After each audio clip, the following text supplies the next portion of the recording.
So they're all height adjustable electrically. So obviously they do have to be plugged in and turned on to be able to work, and they've all got a handheld thing. I think this is this side. Every electrical handheld thing has a hook for it to go on, so it doesn't lay on the floor and get kicked or squashed, because if that goes, then you can't put them up or down, so a bit of a problem. So it's got an up or a down. Some of the others have got two arrows, but then they've got buttons underneath. So it's the buttons underneath, not the arrows. And on a couple of them, people have pressed the arrows so hard that actually broken the plastic, but not got anywhere, because it's this one that needs to go up or down, okay? So make sure it goes back on the hook, please. And then as far as electrics are concerned, part of your responsibility when you're working is Electricity at Work Act, and part of that is to make sure that not only your electrical equipment is safe and you know, fit for purpose, but also that it's not damaged at all, and that you've got no trailing wires anywhere. So just be mindful that with electrics everywhere, you need to be thinking, if you're moving trolleys, if you're moving beds, that you've also got wires that come with them, and you don't want to be stretching them, you don't want to be tripping over them, and you shouldn't have them pulled out of the plug slightly, because that poses an electricity risk for people. So just be mindful of all of that.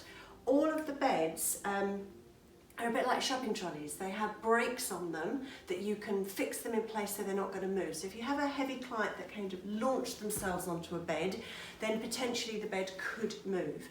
They are like shopping trolleys, which means that you have to pick them up to move them. They don't just wiggle all over the place, with the exception of this one.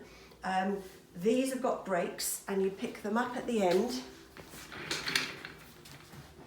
and then you can wheel them nicely backwards and forwards. But they don't go side to side. So if you wanted to move it over, you have to come out and back in again, and out and back in again to actually move it. Or you just ask a colleague to help you lift it and move it over.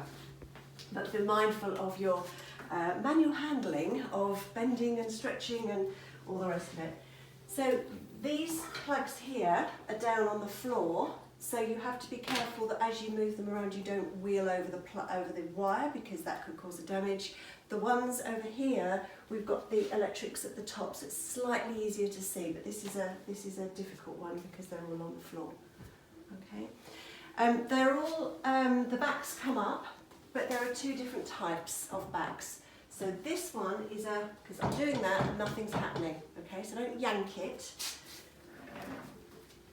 Have a look at it and work out what it needs to do. This one's got a lever on the side here. It's a black lever.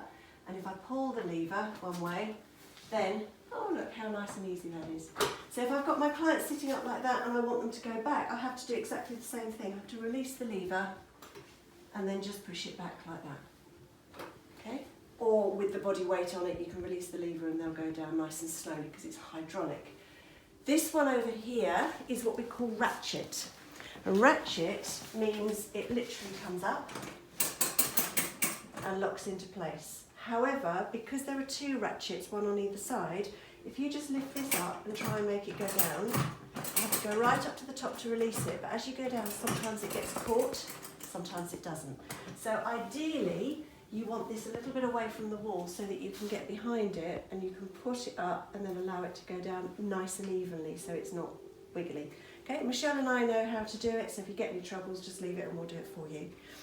This one over here is just slightly different. In order to move it, you have to take the brake off. You probably won't need to use this for a while, but you take the brake off like that, and that lifts this end up, and now you can move it side to side.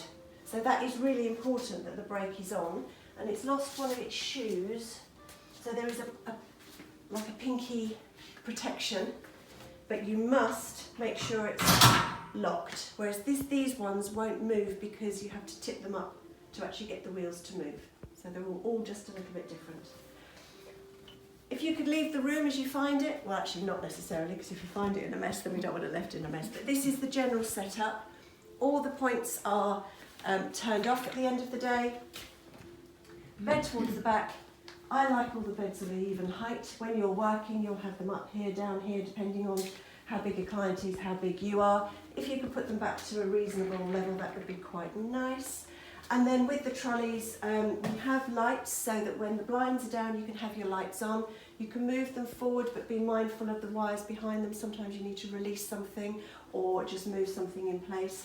The hot towel caddies have got an on and off at the side, this one over here, but they also need to be plugged in either to the back, because there's a row of an extension lead on the back, or they might go directly into the wall. So you just need to check that. And they get very hot. They should be wiped out, and every now and again we need to check that the drip tray hasn't got water in it, because obviously if they're using a lot of water,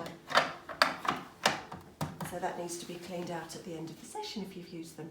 Okay, so I'm suggesting that you turn these off when you start working, because they will be hot enough.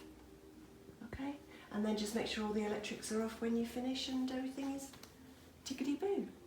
Bins, with bins, you only use tissue and cotton wool and various bits and pieces. Generally you don't use anything gunky or wet or anything, so we don't use bin liners, wanting to try and use as less plastic as possible, but then they all go into one bin at the end of the day and are emptied. Okay, that's it, I think.